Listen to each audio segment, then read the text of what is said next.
Third sum,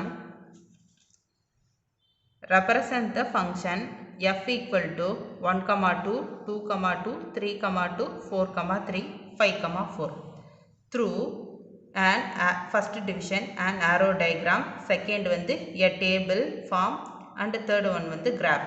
இந்த மூணு கண்டுபிடிக்கணும்னு சொல்லியிருக்காங்க. ஃபங்க்ஷன் வந்து அவங்களே கொடுத்துட்டாங்க. நம்ம வந்து அந்த ஃபங்க்ஷனை யூஸ் பண்ணி arrow diagramமும் டேபிளும் கிராஃபும் மூணும் கண்டுபிடிக்கணும். arrow diagram போடலாமா? ஃபங்க்ஷன் என்ன?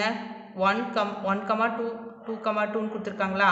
அப்போ இதில் என்ன ஃபஸ்ட் இருக்கிறது என்ன? எக்ஸு, செகண்ட் இருக்கிறது ஒய்யு.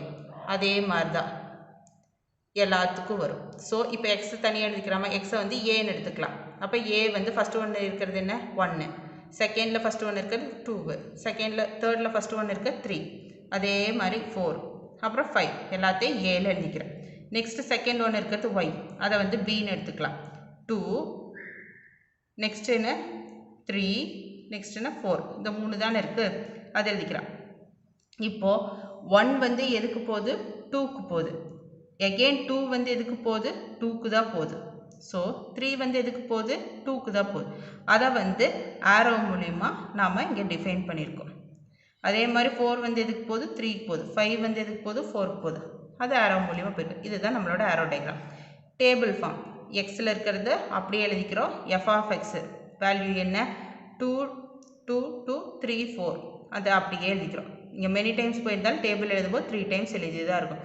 அப்புறம் 2, 2, 2 1 2க்கு தான் வருது, 2 2க்கு தான் வருது, 3 3 2க்கு தான் வருது. ஸோ அதை எழுதிட்டு 4 3 5 டேபிள் ஃபார்மேட் எழுதிட்டேன். சேம் தேர்ட் ஒன் கிராஃப் கேட்டிருக்காங்க. கிராஃபில் அதெல்லாம் மென்ஷன் பண்ணுறோம். 1 2 எக்ஸ் ஆக்சிஸில் 1, ஒய் ஆக்சிஸில் 2, இங்கே டாட் வச்சுருக்கோம். நெக்ஸ்ட்டு 2 2, இப்போ 2 இங்கே 2 டாட் வச்சுருக்கோம். நெக்ஸ்ட்டு 3 2, 3 2 டாட் வச்சுருக்கோம். நெக்ஸ்ட்டு 4 3, 4 இங்கே 3 டாட் வச்சுருக்கோம். 5 4, 5 4 டாட் வச்சுருக்கோம். இதுதான் நம்மளோட சொல்யூஷன். நெக்ஸ்ட்டு 4th சம் பார்க்கலாம்.